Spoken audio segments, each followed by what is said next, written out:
Bom dia, meus irmãos. Nossa alegria em poder partilhar mais um domingo de estudo com os irmãos, aqui nessa lição de número 8, no estudo do livro de Êxodo. Hoje, nosso estudo de número 8, onde o autor escolheu como versículo-chave o versículo 1 do capítulo 21, onde está registradas as seguintes palavras: Estes são os estatutos que proclamarás a eles. Êxodo 21. E os textos bíblicos aqui, basilar para a nossa lição, está no livro de Êxodo, capítulo 20, a partir do versículo 18, até o capítulo 23, no versículo 33. Vamos lembrar que os 10 mandamentos, eles são a Constituição que estabelece os princípios morais. Depois de ditar esses preceitos da lei fundamental, ou seja, dessa Constituição, Deus vai dar a sua regulamentação. Assim como toda a vida do povo de Israel, todas as normas de justiças, elas foram previstas na regulamentação da lei, que ocupa desde o livro de Êxodo, a partir do capítulo 21, e vai se estender por todo o Pentateuco, repetindo alguns princípios, acrescentando outros, e assim vai. Aqui o que nós vamos ver a partir de agora é a dádiva ao povo dessas leis complementares aos 10 mandamentos. 10 principais mandamentos que se citara antes, de forma especial, naquelas 2 tábuas que o próprio Senhor entregou a Moisés. O Senhor estava como que orientando o seu povo sobre a forma jurídica que deveria instituir dali em diante, para que a vida fosse harmoniosa entre os seus semelhantes, entre os seus concidadãos. Os países constituídos na normalidade jurídica, eles possuem a sua lei maior, a sua Constituição, e uma série de outros códigos, regulamentos, leis menores, regras e os preceitos que surgem para o complemento do regime de direito e os deveres do ser humano em sociedade. Foi mais ou menos isso o que o Senhor sugeriu quando ele deu destaque aos 10 mandamentos, que inclusive ele registrou com o seu próprio dedo nas 2 pedras, e depois ele vai acrescentar uma série de medidas e de procedimentos consequentes aos 10 mandamentos.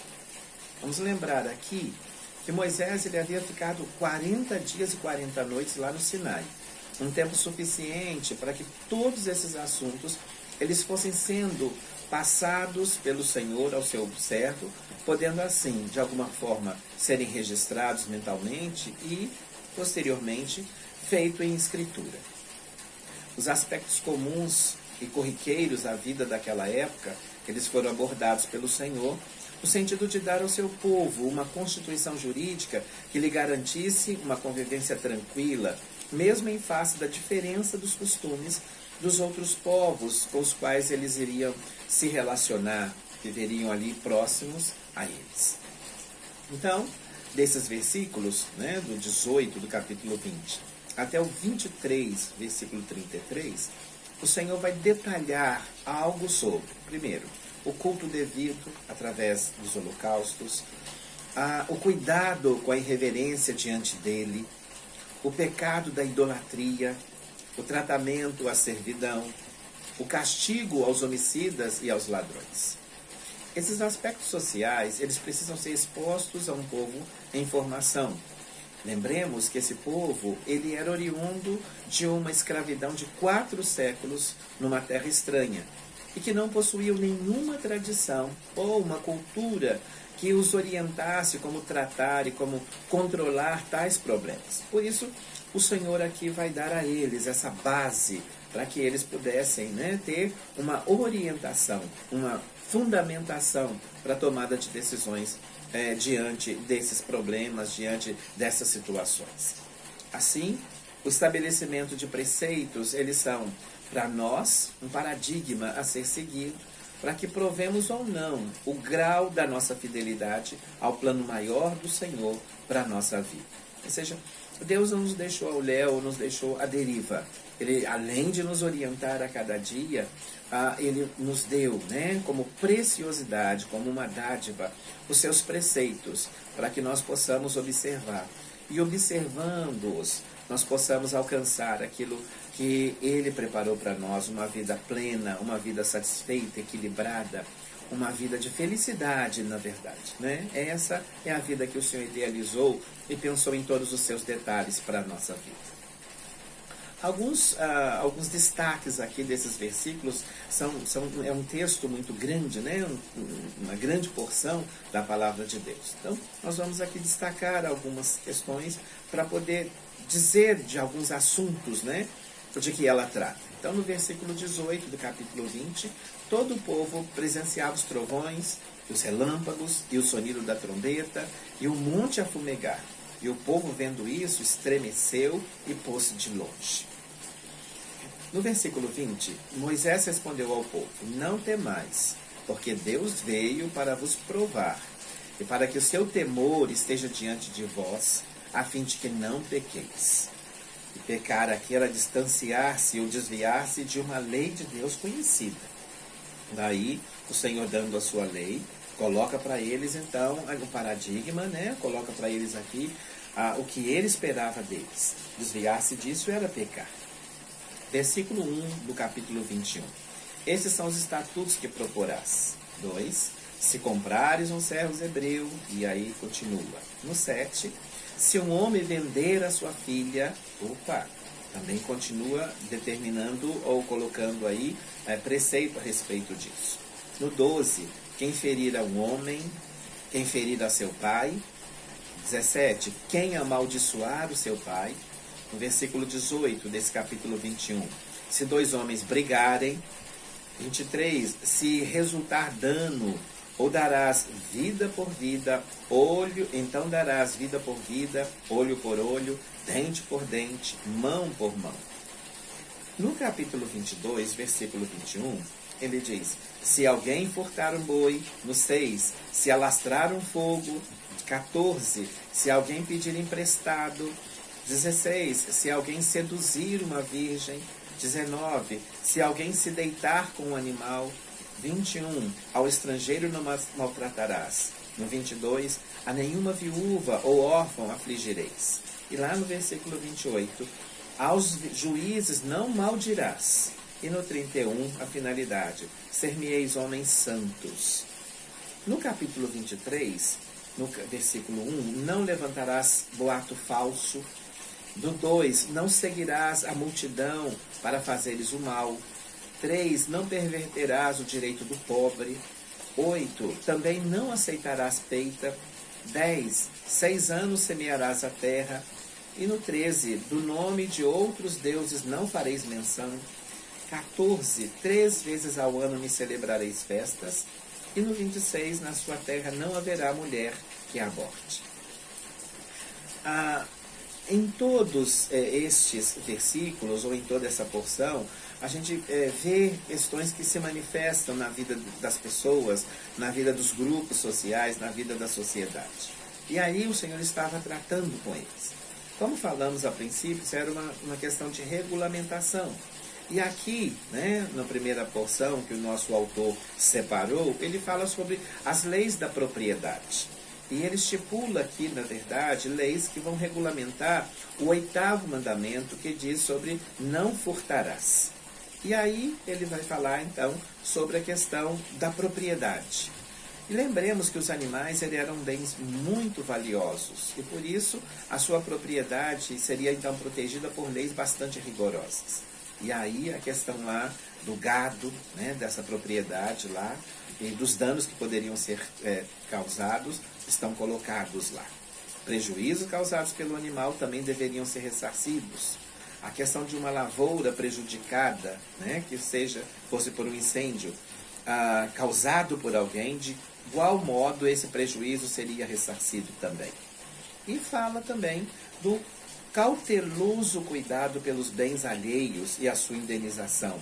Inclusive, a responsabilidade de estar com o bem do outro e esse bem for danificado ou ser extraído, né, enquanto estava sob meu poder. Então, ele vai falar aqui também da questão da indenização. Então, são preceitos importantes aqui que tratam, né, da propriedade, regulamentando aqui, dessa feita, o oitavo mandamento do não furtarás, ligado à questão da propriedade alheia. No capítulo 22, ele vai falar, na verdade, aqui sobre a moralidade. São as leis acerca da moralidade. O sétimo mandamento dizia: não adulterarás. Portanto, a questão moral aqui, né? E a questão aqui do compromisso. Esse não adulterarás, ele é regulamentado em diversos preceitos posteriores.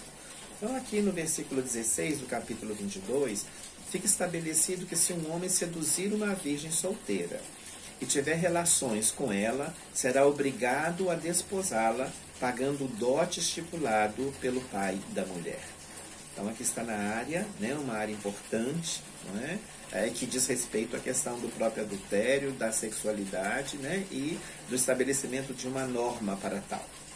Versículo 19, é estipulado a pena de morte para um homem ou mulher que fizesse sexo com um animal, que é conhecido como zoofilia.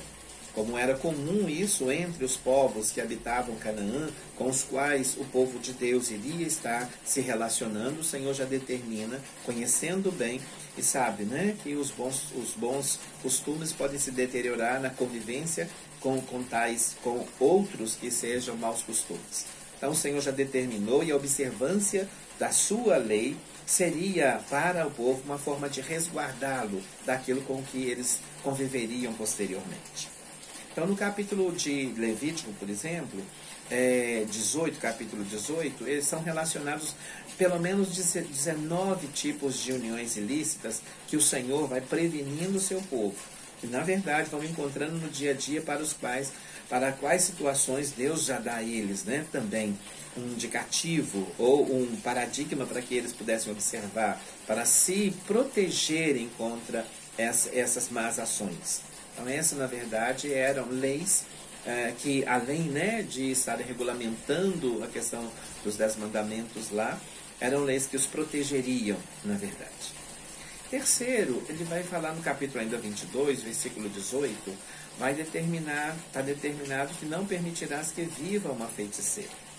Essa lei ela fica mais clara, mais explícita, quando nós vamos para Deuteronômio, no capítulo 18, do versículo 10 até o 12, onde a feitiçaria está associada ao sacrifício de infantes ao deus Moloque. E, claro, o Senhor sabendo claramente aquilo que se passava e aquilo que se dava, né, entre esses povos, onde a questão da feitiçaria era presente, o Senhor, para prevenir o seu povo, já dá a eles essa determinação, né? Sabendo que como homens, como pessoas, né, eles poderiam pender para isso. Como hoje acontece, há uma grande exploração do desejo humano de dominar o sobrenatural. O ocultismo, as coisas que parecem ser, elas chamam muita atenção das pessoas, estão ali colocadas como chamando a atenção das pessoas. E a feitiçaria era então algo que chamaria a atenção e que o Senhor aqui estava precavendo. O desejo de ter poderes divinos, né? Isso já é bem antigo, né? De como Deus, de ser como Deus, ou de usar os poderes divinos, né? Como poderes sobrenaturais. Assim, a lei proíbe essas práticas que iludem a mente humana, que desviam o homem de Deus, da dependência de Deus, do estar com Deus, como o seu Senhor, como aquele que governa todas as coisas. No capítulo 23, né, do versículo 14 até o 19, a gente encontra essas palavras. 3 vezes ao ano me celebrareis a festa. A festa dos pães asmos guardarás, 7 dias comerás pães asmos, como te tenho ordenado, ao tempo apontado no mês de Abib. Porque nele saíste do Egito, ninguém apareça vazio perante mim. E a festa da cega dos primeiros frutos do teu trabalho, que houveres semeado no campo, é a festa da colheita, a saída do ano, quando tiveres colhido no campo o teu trabalho. 3 vezes ao ano, todos os teus varões aparecerão diante do Senhor. Não oferecerás sangue do meu sacrifício com pão levedado, nem ficará gordura da minha festa de noite até a manhã. As primícias dos primeiros frutos da tua terra trarás à casa do Senhor teu Deus. Não cozerás o cabrito ao leite da sua mãe. Israel foi determinado pelo Senhor a observar, na verdade, aqui o ano sabático. Quando 3 fatos ficavam evidentes, né, ao observar o ano sabático. Primeiro, era um ano de descanso da terra. Né? Ou seja, o texto vai dizer que eles poderiam, durante 6 anos, né, poderiam explorar a terra, plantar, colher 6 anos. Mas nada se plantaria no 7º ano. Então, era um tempo de descanso da terra. Né? E aquele que criou sabe perfeitamente o tempo necessário para que ela pudesse se refazer. E aí o Senhor determina a eles que durante 6 anos plantassem, mas o 7º a terra descansaria. Segundo fato, o ano sabático era uma oportunidade para dedicar mais tempo para adorar o Senhor. Né? A gente sabe da importância que se tem de poder chegar diante do Senhor. Seus varões chegarão diante de mim. Né? E às vezes as pessoas mostram-se ou comentam, né, que não tem tempo, né? não participam, não o fazem por falta de tempo. Aqui o Senhor estava colocando o ano sabático. Era sim uma oportunidade de dedicação, também de mais tempo para dedicar ao Senhor, a adorar o Senhor, a essa relação tão importante com o seu Deus. Em terceiro lugar, para que os trabalhadores pudessem tomar alento para continuar o seu trabalho após o ano sabático. Né? A gente sabe como é importante o período de descanso, de férias, né? E às vezes as pessoas, sem observar isso, falam, nossa, eu trabalho de sol a sol, eu trabalho todos os dias do ano, e etc, etc, etc. Mas é importante, né, esse tempo de descanso. Como a gente sabe a importância que se tem de parar, de trocar de atividades, né, de respirar outros ares. E quando a gente volta das férias, poxa vida, né, a gente está com novos planos, novo ar, né, novo fôlego para poder continuar o nosso trabalho ou fazer o nosso trabalho, como inclusive, né, como uma forma criativa e também responsável diante de Deus, né, de adorá-lo através daquilo que nós podemos fazer.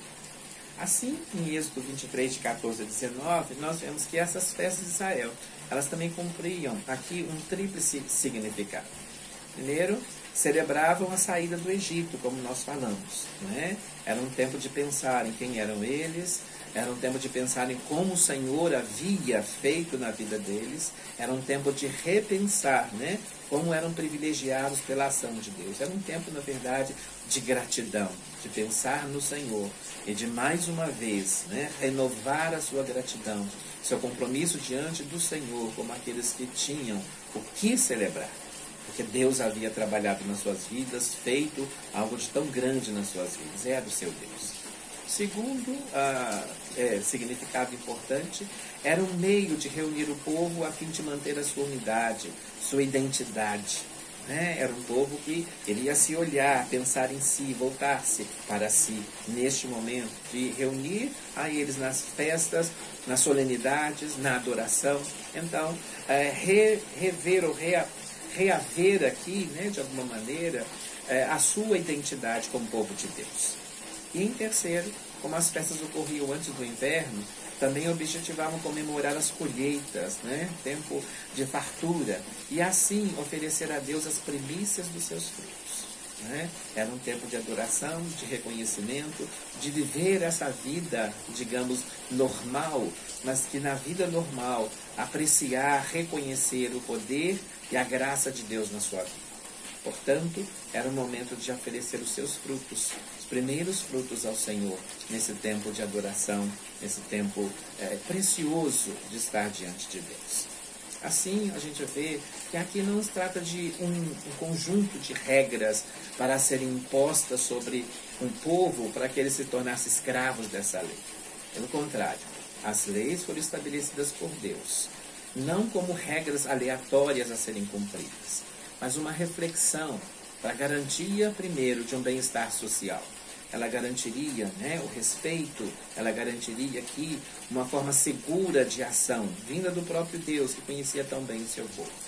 Uma forma também de implantação de justiça, de estar fazendo aquilo que é justo aos olhos de Deus, aos olhos dos seus irmãos, aos olhos dos seus concidadãos. De igualdade, porque a lei, ela era para todo o povo. todos eles. E isso, né, em termos de identidade e em tempo de fraternidade mesmo, né, poderia estar contribuindo para a criação ou para o fomento do amor entre eles, entre os homens e os seus concidadãos. Que Deus possa assim nos ajudar, né, a ver na sua palavra sempre o que ela tem de melhor, porque ela não é um peso, ela é uma dádiva. Olhar a palavra de Deus como uma dádiva para a nossa vida. Que Deus assim nos ajude, que o Senhor assim nos abençoe. Sua vida, minha vida, e que possamos, né, seguir adiante, seguindo aquilo que nós temos de melhor. Que o Senhor nos conduza assim, na observância dos seus preceitos, para a nossa felicidade. Que sejamos felizes no e com o Senhor. Deus te abençoe, Deus nos abençoe.